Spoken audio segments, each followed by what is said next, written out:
Kembali lagi di Hot Room. Kita akan melihat video grafis kejahatan luar biasa yang dilakukan oleh Heri ini.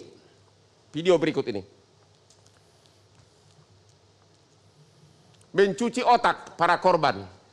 Ya, mencuci otak, ya. Pernah perkosa sepupu saat istri sedang hamil.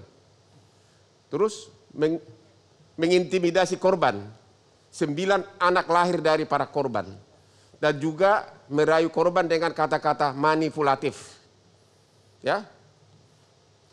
Istrinya sendiri tahu perbuatan si suami. Ya. 9 anak lahir. Ini kejahatan terbesar ya Pak ya. 9 anak lahir. Oke?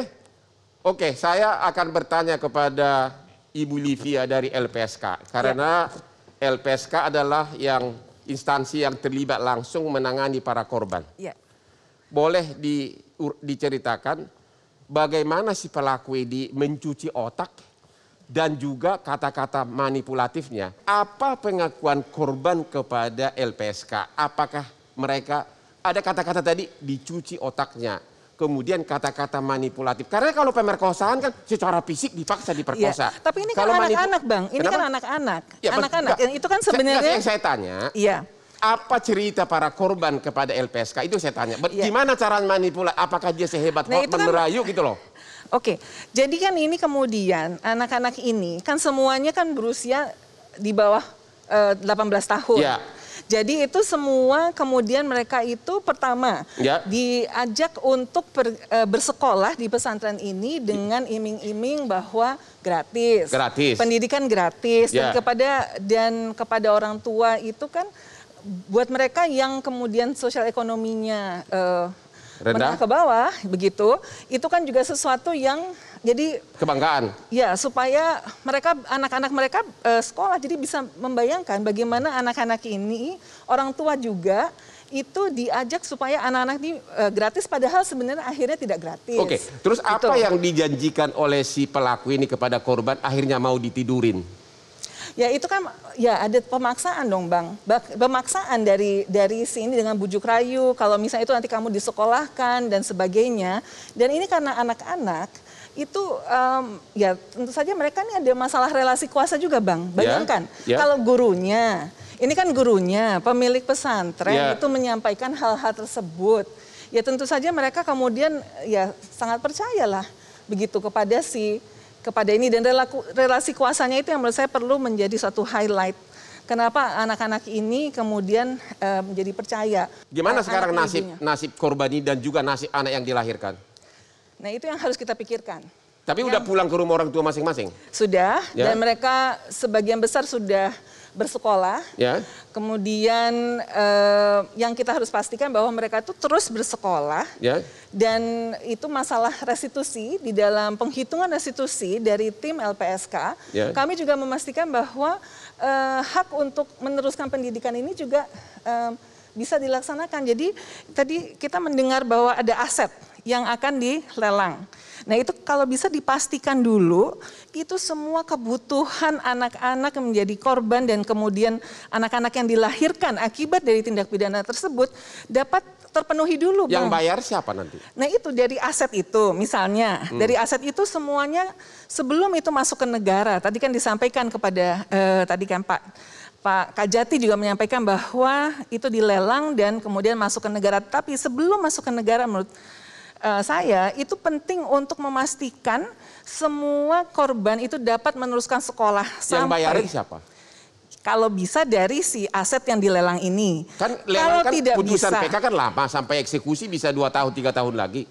Ya kalau tidak bisa, maksud saya gini, ini adalah kita harus dari misalnya pemerintah provinsi untuk bisa ini, dan tadi kan disampaikan bahwa perlu ada voice of the victims ya. Kan tadi kan Bang Reza juga mengatakan victim impact statement. Dan ada salah satu orang tua yang menjadi terlindung kami itu menyampaikan bahwa Bu kalau bisa itu jangan langsung didor Bu kalau misalnya hukuman mati. Karena si pemerkosa ini, si pelaku ini harus juga merasa sengsara, begitu. Itu yang itu disampaikan. pendapat para orang tua korban? Paling tidak satu orang yang menyampaikan kepada saya. Menelpon sebelum tuntutan jaksa waktu itu menyampaikan, Bu Livia tolong disampaikan bahwa jangan langsung didor, langsung mati katanya. Karena harus sengsara dulu ini. Gitu, anak kami sengsara bertahun-tahun loh. Dan mereka itu kan kemudian kan dibatasi ruangnya sehingga tidak bisa menyampaikan apa yang terjadi kepada mereka, kepada orang tua mereka. Dan itu kan hanya pada saat ada satu orang tua yang melihat kok ada perubahan pada anak saya, kemudian melapor. Nah, itu yang kemudian membuka kasus ini. Oke, kita sudah tersambung dengan salah satu keluarga korban. Halo Bapak, saya Hotman Paris turut prihatin atas musibah yang dihadapi oleh keluarga Bapak. Saya mau bertanya Pak, kalau Bapak berkenan. Yang pertama, bagaimana Bapak tahu Anda tahu bahwa kejadian terhadap Anda pertama kali ditemukannya itu gimana caranya? Pertama yang diketahui anak saya menjadi korban pelecehan Heri itu dari pertama kan ada yang hamil itu kan ada di sini masih keluarga saya, anaknya hamil. Nah, saya dikasih tahu sama orang tuanya. Akhirnya kita karena memang sama-sama keluarga, kita rundingan keluarga, Pak, begitu. Dan saya tanya sendiri anak saya.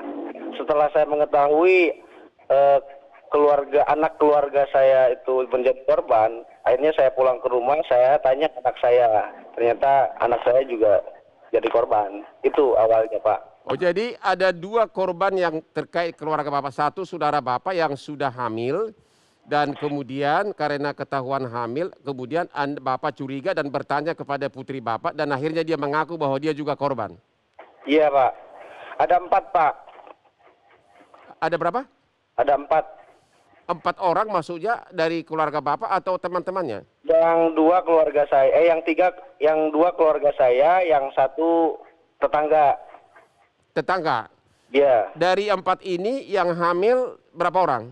Ada 3, hanya anak saya yang tidak, Pak. 3 hamil semuanya, apakah sudah melahirkan pada saat itu atau baru sekarang melahirkan? Yang 2 sudah melahirkan, yang waktu di sekolah itu. Ya, kalau yang 1 sudah melahirkannya di sini. Begitu Bapak tahu kejadian bahwa anak Anda juga jadi korban, apa yang Bapak lakukan? Apakah langsung ke polisi dan bagaimana? Tidak. Kebetulan ada saudara saya yang punya relasi dengan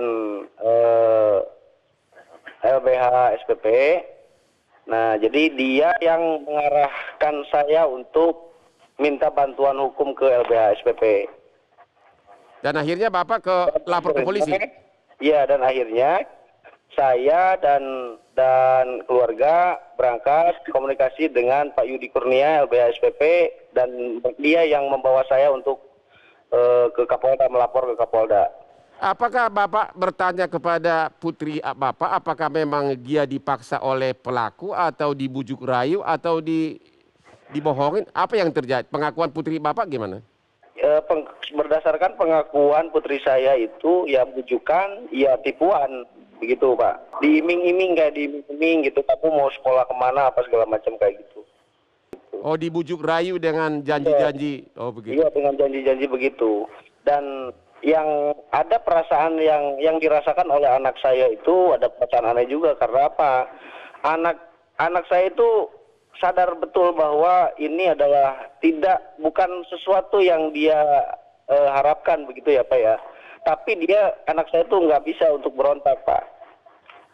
Apakah selama tinggal di situ benar biayanya gratis atau makannya atau apa yang dikasih oleh pelaku? Awalnya gratis, tapi yang 1 tahun ini, yang 2021 itu ada bayaran, Pak. Selama 1 tahun. Oh begitu.